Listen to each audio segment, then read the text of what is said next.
हनुमान भगवान श्री राम के महान भक्त थे। भगवान श्री राम के बाद यदि किसी नाम का स्मरण किया जाता है तो वो है हिंदुइज्म के सबसे ताकतवर और सबसे लोकप्रिय हनुमान जी। इनकी बहादुरी और शौर्य की कहानी तो हर किसी ने सुनी होगी। इनके किस्से हमने रामायण और महाभारत में भी सुने।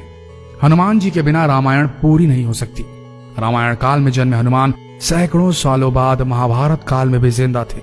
इसके पौराणिक सबूत मौजूद हैं। इनके अस्तित्व को हम त्रेता युग से जानते हैं। कहा जाता है कि महाभारत की लड़ाई से पहले हनुमान जी पांडवों से मिलने आए थे। पौराणिक कथाओं के अनुसार हनुमान जी को अमरता का वरदान प्राप्त था। धार्मिक ग्रंथों की बात करें तो हमें उनमें हिंदू धर्म के भगवानों के वापस स्वर्ग में जाने का वर्णन मिलता है, लेकिन शेष रहते हैं तो हनुमान जी, जिनके मरने या वापस स्वर्ग में जाने की बात किसी भी ग्रंथ में देखने को नहीं मिलती। तो क्या ये बात सत्य है कि हनुमान जी आज भी पृथ्वीलोक में कहीं विचर रहे हैं? क्या हनुमान जी जिंदा हैं? और हैं तो कहां हैं, किस हाल में हैं और क्या कर रहे हैं मानव जाति के साथ? इस बात को दोहराने की जरूरत नहीं कि भगवान हनुमान अमर थे। कुछ महान लोगों ने उनके दर्शन करने की बात भी कही, जिसमें ऋषि माधवाचार्य, तुलसीदास, स्वामी रामदास और राघवेंद्र स्वामी जैसे महापुरुष शामिल है। तो क्या यह सच है कि हनुमान जी किसी गुप्त स्थान में आज भी विराजमान है पृथ्वी पर? क्या यह सत्य है कि हनुमान जी आज भी जीवित हैं? क्या ऐसा हो सकता है? क्या ऐसा संभव है? यह वीडियो इन्हीं रहस्यों, इन्हीं तथ्यों की पड़ताल करने की पूरी कोशिश करेगा।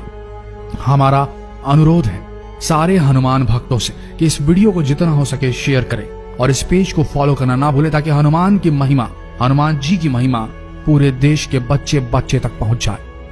हनुमान जी को मानने वाले लोग कहते हैं कि हनुमान जी हर उस जगह पर मौजूद हैं जहां उनके भक्त उन्हें बुलाते हैं, उन्हें याद करते हैं, और हनुमान जी हर उस जगह आ जाते हैं जहां उन्हें सच्चे दिल से पुकारा जाता है।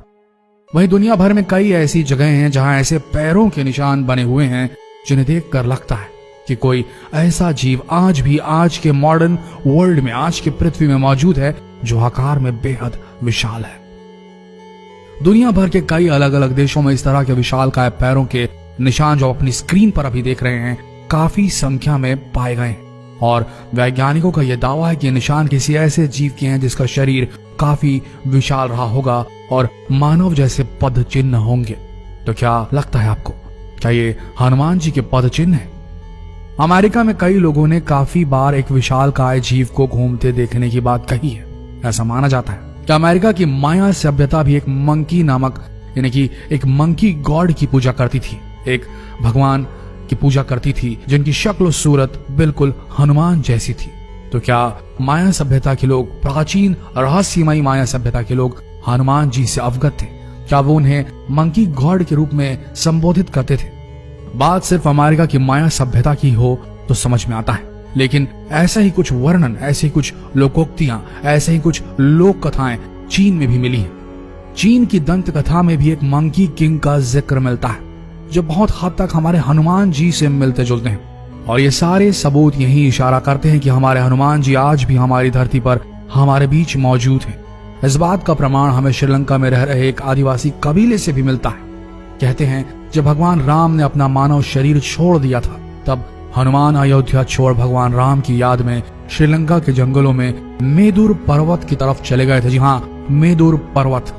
मेदुर पर्वत में जंगली आदिवासियों ने हनुमान जी की बहुत सेवा की।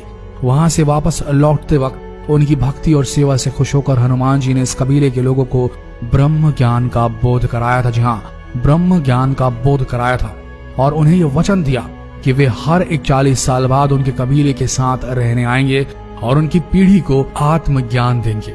साथ ही हनुमान जी ने उन्हें एक मंत्र भी दिया था, काल तंतु कारे चरंती एनर मरिष्णु निर्मुक्तेर कालेत्वम अमरिष्णु। और इस मंत्र को देते हुए हनुमान जी ने कहा कि जब भी तुम मेरे दर्शन करना चाहो तब ये मंत्र पढ़ना, मैं पलक झपकते ही आ जाऊंगा। पर उन कबीले वालों ने हनुमान जी से पूछा कि यदि ये मंत्र कभी किसी और के हाथ लग गया और वो इसका गलत इस्तेमाल करने लगे तब क्या होगा? तब हनुमान जी ने उनसे कहा कि यह मंत्र सिर्फ उस इंसान के लिए काम करेगा जिसको अपनी आत्मा का, मुझसे जुड़े रहने का एहसास होगा, और जहां यह मंत्र पढ़ा जाएगा वहां से 980 किलोमीटर तक ऐसा कोई भी इंसान नहीं होना चाहिए जो मुझ में सच्चा विश्वास ना रखता हो। खैर, मजेदार बात तो यह है कि ये जंगली आदिवासी समुदाय आज भी मौजूद है और श्रीलंका के जंगलों में बाहरी समाज से एकदम दूर है। इनका रहन सहन और पहनावा और भाषा भी प्रचलित भाषा से एकदम अलग है। सेतु संगठन के अनुसार इस कबीलाई या आदिवासी समूह को मातंग लोगों का समाज कहा जाता है। इस समुदाय पर लोगों का ध्यान तब गया जब सेतु नामक एक आध्यात्मिक संगठन ने इस आदिवासी समुदाय की कुछ अजीबो गरीब गतिविधियों को नोटिस किया।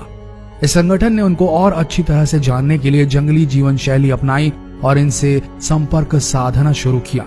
संपर्क साधने के बाद उन समूह से उन्हें जो जानकारी मिली उसे वो जानकर हैरान रह गए। दरअसल ये अजीब गतिविधियां एक पूजा का हिस्सा थी जो हर 41 साल में हनुमान जी के आने पर की जाती थी और ये लोग इस अजीब एक्टिविटी को इसीलिए करते थे क्योंकि हनुमान जी उस समय उनके साथ थे। सिर्फ कबीले वाले उन्हें देख सकते थे।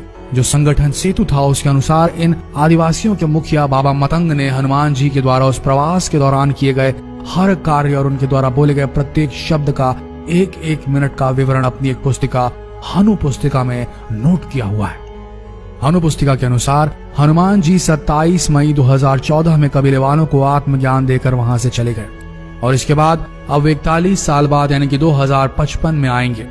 यह पुस्तक अब सेतु एशिया नामक एक धार्मिक संगठन के पास है और वो लोग इस पुस्तक को मेदुर पर्वत की तलहटी में स्थित अपने आश्रम में संभाल कर रखते हैं। इसका आधुनिक भाषाओं में अनुवाद करने में जुटे हुए हैं ताकि हनुमान जी के चिरंजीवी होने के रहस्य को जाना जा सके। लेकिन इन आदिवासियों की भाषा पेचीदा और हनुमान जी की लीलाएं उससे भी ज्यादा पेचीदा होने के कारण इस पुस्तिका को समझने में काफी समय लग रहा है। तो क्या सोचना है, क्या मानना है हनुमान भक्तों आपका? क्या हनुमान जी वाकई में आज भी पृथ्वी पर विचरते हैं? क्या भगवान हनुमान आज भी पृथ्वी पर विराजमान है? क्या लगता है आपको? कमेंट सेक्शन में जरूर बताएं और इस वीडियो को भारत के बच्चे बच्चे तक शेयर करना बिल्कुल ना भूलें। अगर अब तक आपने शिव पुराण को फॉलो नहीं किया है तो यही सही समय होगा, इस पेज को अभी के अभी फॉलो करें ताकि और अच्छे अच्छे वीडियो आप तक सही समय में पहुंच सके। मिलते हैं अगले दिलचस्प वीडियो में, तब तक के लिए हमारे साथ वीडियो के अंत तक बने रहने के लिए आप सबका धन्यवाद।